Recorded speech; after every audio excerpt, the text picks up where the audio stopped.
The government of India have issued guidelines for reopening of the educational institutions and have left the decision to the state governments to take up the reopening as well as the graded manner in which the schools need to be reopened.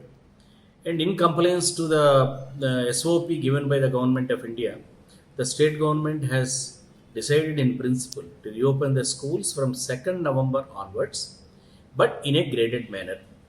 The graded manner by which the schools will be reopened will be as follows. From 2nd November, the schools that are having classes 9th to 12th will be reopened, and they will be reopened and all teachers will attend during the school hours, but the children will be coming to the schools on alternative days. That means, suppose if we have opened the schools with classes 9th and 10th, the children of 9th class will come on one day and children of 10th class will come on another day. And once the children come, they will be seated in the classrooms not exceeding 16 children per classroom. This 16 has been arrived at taking into account the physical distance norms of 6 feet as well as the size of a normal classroom. So 16 children will be seated in a classroom, and the three mantras, that is wearing the mask, washing the hands, and maintaining physical distance, will be maintained thoroughly.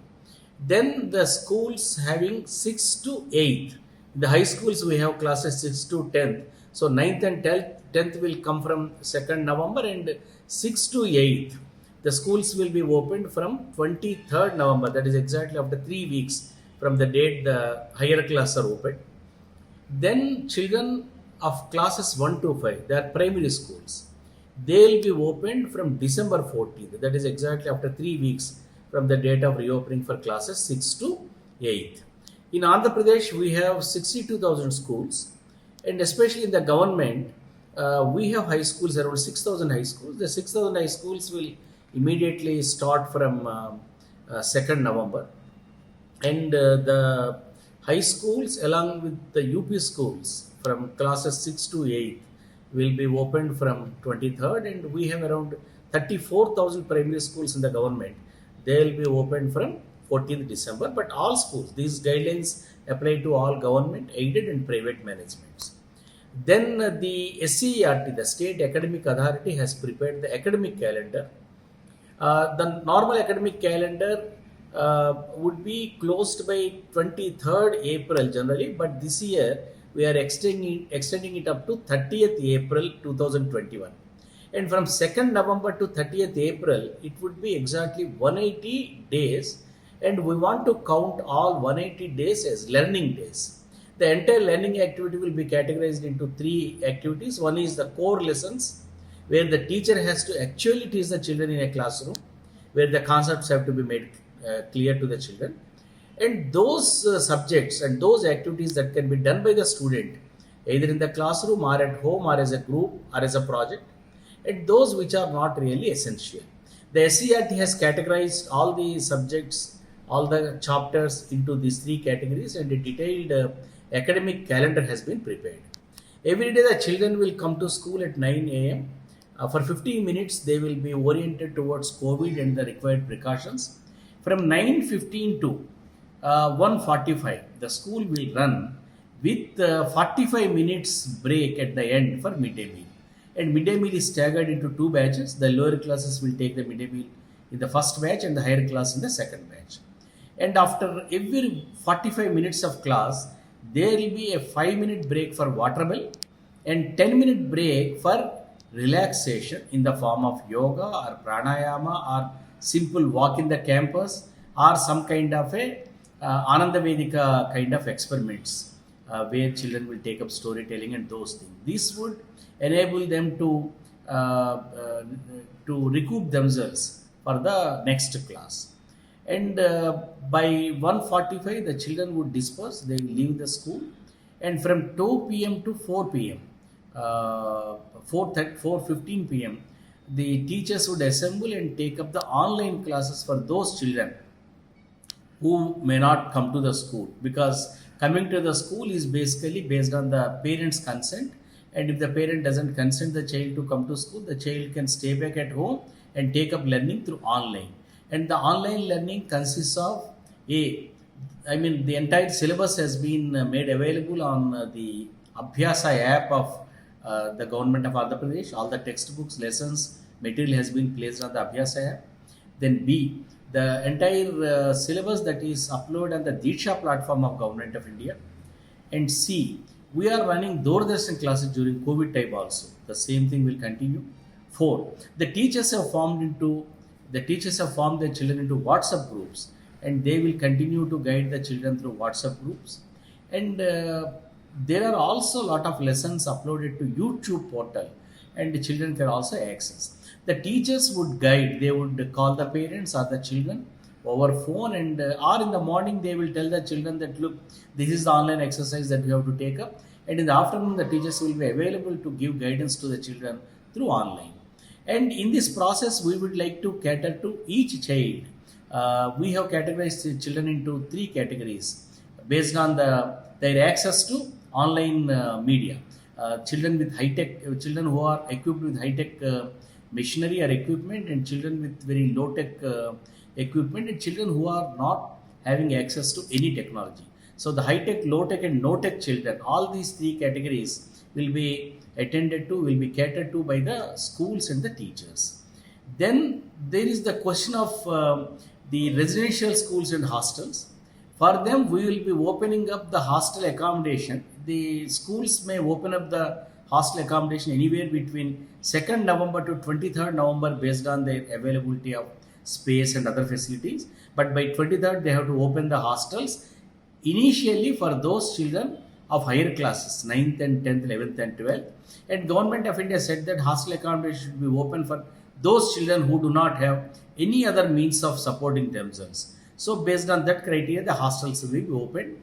And those children, the children studying from class 3 to class 8 in the hostels and residential schools, who will not be able to access the hostel facility immediately, they can access the learning from any school nearby, any government school or aided school. And the welfare departments have been requested to map the students with the nearest school and guide them to go to the nearest school. And we have given instructions to the DEOs to extend the instruction and other guidance to all those children through the nearest schools. And the medical and health department has been requested to extend they are requested to give the SOP for proper medical and health. And already districts have started testing the teachers and the staff initially. Then the transport department has been requested to issue an SOP for safe transport to the schools. And we are also opening up the midday meal facility for these children. And we have a director midday meal. He looks after the school sanitation also. And he is issuing the SOP for midday meal and school sanitation. We are setting up control rooms at the district offices as well as in the office of director school education to monitor the especially it will be very close monitoring, especially in the first 3 weeks, so that any emergency would be immediately attended to by the entire machinery. Then with regard to the finances, the schools have been given the annual composite grants under Samagra Shiksha, ranging from 20,000 to 1 lakh. So they can immediately start spending those grants for equipping themselves with the necessary material like thermogun or liquid soap or whatever material is required. In addition to this, Government of India have also directed us to utilize part of the money released for community mobilization grant under Samagra Shiksha also for this purpose. We have also released some grant for running eco clubs and youth clubs to the schools. We told the DOs that they can make use of this money also for any expenditure towards COVID related activity. And we wanted the headmasters and the teachers to attend 1st November all the schools, and they will 1st November is the formation day of Andhra Pradesh. So they will celebrate the formation day of the new state of Andhra Pradesh, and then they will sit down with the parents committee, explain the SOP of the Government of India as well as the state government, and they will draw up the school level SOP on 1st November. School level SOP is the key, is the very important prerequisite in the entire program, because each teacher, each headmaster and each parent should know what would be to be taken up by the respective school, keeping in view the SOPs given by the union and state governments. These are the arrangements that we are going ahead with in the state for reopening of the schools, and we would be very vigilant in ensuring that the children would come, attend the schools, and continue their learning in a safe environment. And we thank the Honorable Chief Minister Sri Y.S. Jagannatha Mohan Reddy Garu for taking this kind decision of reopening the schools so that the children from the poorer sections of the society would not be deprived of the academic year.